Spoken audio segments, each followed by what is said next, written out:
pada hari ini, hari Senin tanggal 30 Mei 2022, kami dari KPU beraudiensi diterima oleh Bapak Presiden dengan didampingi oleh Menteri Sekretaris Negara dan Menteri Dalam Negeri. Pada intinya kami melaporkan perkembangan penyelenggaraan pemilu, terutama untuk persiapan penyelenggaraan pemilu 2024. Ada beberapa hal yang kami sampaikan, diantaranya adalah anggaran atau pendanaan pemilu, kemudian fasilitasi sarana prasarana pemilu, dan dukungan untuk personil penyelenggaraan pemilu. Bapak Presiden tadi menyambut baik laporan kami KPU tentang penyelenggaraan pemilu 2024 dan beliau memberikan dukungan sepenuhnya untuk penyelenggaraan pemilu 2024. Ada 6 hal tadi yang disampaikan oleh Bapak Presiden. Yang pertama bahwa Bapak Presiden mendukung penuh penyelenggaraan pemilu 2024 dan Pilkada 2024 sebagaimana sudah dijadwalkan, yaitu pemungutan suara untuk pemilu pada hari Rabu tanggal 14 Februari 2024. Jadi Presiden ingin memastikan bahwa penyelenggaraan pemilu 2024 dilaksanakan sesuai dengan jadwal dan tepat waktu, regularitas 5 tahunannya. Yang kedua, Presiden juga akan menugaskan menteri-menteri terkait yang berkaitan dengan penyelenggaraan pemilu yang berhubungan dengan KPU.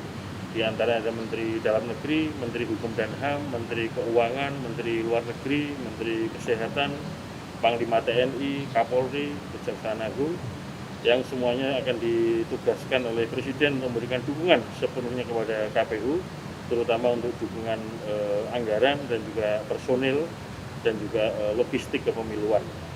Nah, yang ketiga, Bapak Presiden berpesan kepada KPU, dalam arti KPU dan jajarannya, baik KPU Pusat, KPU Provinsi, Kabupaten Kota, dan segenap penyelenggara pemilu di jajaran KPU, agar menjaga dan meningkatkan kualitas pemilu.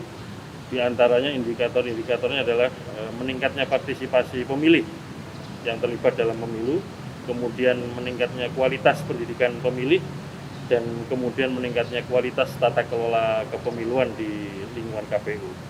Kemudian yang keempat adalah untuk aspek teknis kepemiluan, karena KPU ini sebagai pemimpin penyelenggara pemilu, Presiden mengingatkan dan juga menyampaikan pesan bahwa agar KPU selalu berhati-hati dalam tugas-tugas penyelenggaraan pemilu, karena yang namanya pemilu ini pasti politis ya, karena pemilu ini kan arena yang dianggap sah dan dianggap legal untuk meraih kekuasaan ataupun mempertahankan kekuasaan. Oleh karena itu aspek teknis jangan sampai menjadi isu-isu politik yang kemudian tidak terkendali.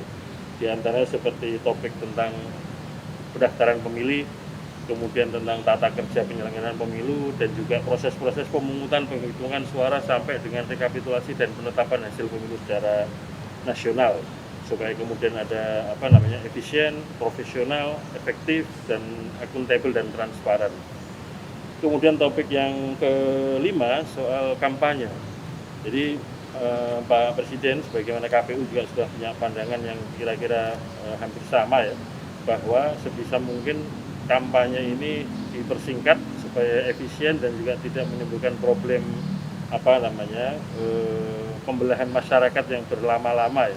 Sehingga titik temunya adalah kampanye pada durasi 90 hari. Nah, itu juga nanti akan berimplikasi kepada proses-proses pengadaan dan distribusi logistik, terutama surat suara dan formulir. Yang terakhir, Bapak Presiden juga menyampaikan bahwa untuk keperluan pengadaan, kemudian proses-proses produksi maupun distribusi logistik, terutama yang logistik utama, yaitu surat suara dan formulir pemungutan penghitungan suara dan rekapitulasi hasil penghitungan suara, Bapak Presiden akan mengerahkan segenap aparat negara, ada TNI, ada Polri, ada BNPB, sejumlah kementerian, dan juga akan menginstruksikan kepada pemerintah daerah untuk memberikan dukungan dalam konteks kelancaran proses produksi dan distribusi logistik sampai TPS. Demikian juga beliau berharap agar logistik kepemiluan ini sebisa mungkin diutamakan produk dalam negeri, supaya pemilu ini yang sering kita sebut pemilu ini dari rakyat, oleh rakyat, dan untuk rakyat juga terasa betul untuk menggairahkan situasi ekonomi di Indonesia. Saya kira itu. Terima kasih, Bapak.